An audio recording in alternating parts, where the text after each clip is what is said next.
So after the major success that was John Carpenter's Halloween of 1978, the studios wanted more, so they bribed John Carpenter basically to do a sequel. And apparently, according to John Carpenter, after a 6-pack of beers and a big paycheck from Hollywood, we got Halloween 2. So let's review it. So this movie picks up literally exactly where we left off with John Carpenter's 1978 original. Michael Myers falling off the balcony. We even get that sweet little recap. Then we get to see Loomis going down the stairs in the backyard and putting his fingers through the grass and seeing blood. And then he walks around to the front yard and he sees a neighbor, and the neighbor is like, I've been trick-or-treated to death tonight. And Loomis is like, you don't know what death is. And that is when the Halloween 2 theme comes on. Now, I did like this theme, but it was alright. Not better than the original theme, but it led into a badass title card sequence where the camera is moving to the pumpkin, and as we're getting closer and closer to the pumpkin splits open, revealing a skull. Awesome, chilling opening. It's seriously the perfect sequel. But yeah, this movie is just really the perfect sequel. Then we get to see old Mikey boy stabbing it up in Haddonfield with the one teenager that was very nosy when Mrs. Elrod screamed after Michael Myers broke into her house and stole the kitchen knife, and Michael kills her. So then after that scene, we get to see Laurie rush to the hospital with the creepy boy Jimmy, the paramedic. Like, you're supposed to be taking care of the patient, not fanboying over her and imagining you guys going to a fancy restaurant and kissing. Like, Jesus, bro, you have a job to do, and that job is not to freaking fanboy about Laurie Strode. But anyway, so yeah, he's a creep throughout this movie. That's all the character development we get with him. He's a creep, he falls, and then he's a creep more. And then, yeah, so then we get to see Sheriff Brackett and Dr. Loomis at a crime scene together, and then it's revealed that, indeed, Annie Brackett is dead. And at this point, everybody in the town, except for her father, Sheriff Brackett, knows about her death. Honestly, what the hell, bro? But after figuring it out, he goes to confirm, and he sees the body, and he's like, damn you, Loomis, you let him out. And unfortunately, that leads to him storming out like a big baby, and we don't get to see him for basically the rest of the franchise up to Halloween Kills, which is, in my opinion, very, very disappointing, because he's one of my favorite characters, especially considering he's the owner of one of my favorite lines of the entire franchise. It's Halloween, everyone's entitled to one good scare, that he did say in the 1978 original. And the fact that we get to see him say it again in Halloween Kills is just so freaking beautiful, bro. But moving on, then we get to see an infamous spot in the Halloween franchise, Haddonfield Memorial Hospital. And it's honestly the place to be if you want to be spied on while you're under drugs, sleeping, recovering from injuries from a serial killer, because Mr. Jimmy, freaking the real Michael Myers stalker, is breaking into her room any chance he could get and freaking fanboying over her. But then we get to see Michael Myers out and about even more. And fun fact, like, he bumps into a kid, but that kid is actually the son of John Carpenter. Isn't that so cool? But another infamous scene in the franchise happens during this entire, segment, when the cops think of a trick-or-treater wearing something very similar to a Michael Myers mask, but, just the exact same mask, just with blonde hair, and they decide to hit him with a car. Yeah, hit him with a car, and the body gets sent flying into a truck, and it blows up. This was not Michael Myers. It was actually Ben Tramer, the boy that Laurie had a crush on in Halloween. Maybe it was Jimmy who drove that car. Hold up. No, it was a police officer, but, you could think it was Jimmy, because, the one boy that liked Laurie, he'd go John Wick on him. Anyway, but after that, yeah, Loomis feels terrible because he almost shot a kid, and another officer freaking blew up a kid, and yeah.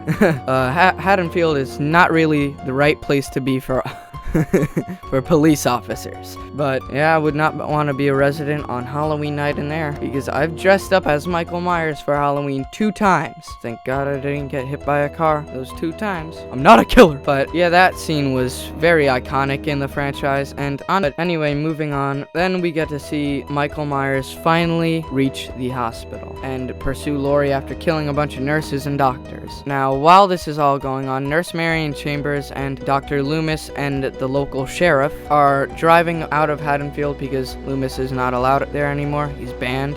freaking getting banned from a town. Imagine, you must need to be the craziest nuthead on earth to do that. But yeah, Loomis pulled that off. So he shoots a warning shot. How did this guy not get arrested for all the things he's done throughout 6 movies? I don't get it. But anyway, he shoots a warning shot. The sheriff immediately turns around and goes to the hospital, leading to one of the best endings of the franchise, besides Halloween Ends and Halloween Kills and Halloween 2018. Because as this is all going on, there's an awesome chase scene between Michael Myers and Laurie Strode, and this time they don't fight, but it all leads to outside where she's crawling, and Loomis and the sheriff and Marion get there, and she's like, help. And then when they're inside, she screams, help. Where was that voice before? Well, they were outside for about a minute. But anyway, so she crawls, and eventually Dr. Loomis, the sheriff, and Marion hear her and bring her inside to safety. And then Loomis shoots Michael about 5 or 6 times, and Michael goes down. Now, here we go. Yeah, very stupid scene coming up. The sheriff goes near Michael and checks his pulse like an idiot. Like, he's not breathing. This is a horror movie. When they're not breathing, they're still alive. Like, damn, bro. But yeah, Michael wakes up and kills the sheriff by slitting his throat. And then an awesome chase ensues, even though Loomis just stands there with the gun pointed at him, and his eyes widen so much. Like, I'm like, are you really shocked at that? Just at the beginning of the movie, you were saying, oh, he's not human. Are you surprised that he survived those 5 shots, even though he survived the previous 7 that you gave him in the first one? Okay, Loomis. Yeah, you're off the rails, bro. But yeah, another chase ensues, this time with Dr. Loomis tagging along. Then we get into the medical room, and Loomis gives Laurie a gun, but then Michael proceeds to stab Loomis in the stomach when Loomis stupidly gets like an inch in front of him just to shoot him. But he forgot to load up his gun, so Michael gets to jump on him Dewey style in Scream 5. Freaking idiot, didn't shoot from a mile away. You're a freaking sheriff, bro. You know how to shoot a gun. But anyway, yeah, he gets close. Michael stabs him, and he falls like an idiot. Freaking cartoon fall. But then we get the infamous scene where Laurie picks up the gun and shoots Michael one eye and the other. And then we get the infamous bloody, teary eye scene. And Michael is just covering his eyes and foolishly swinging his scalpel all over the room. Meanwhile, Loomis is turning on gas tanks, and Laurie leaves after being instructed to get out, and Loomis lights the room on fire, blowing it all up. And then the movie ends with Michael coming out of the room, burned to a crisp, and then falling over, which essentially was supposed to be the death of Michael Myers. Because, like, John Carpenter did not want to make a sequel, but since he had to, he was gonna kill off this horror icon, so he did. He killed off Loomis, and he killed off Michael Myers. Well, this was supposed to be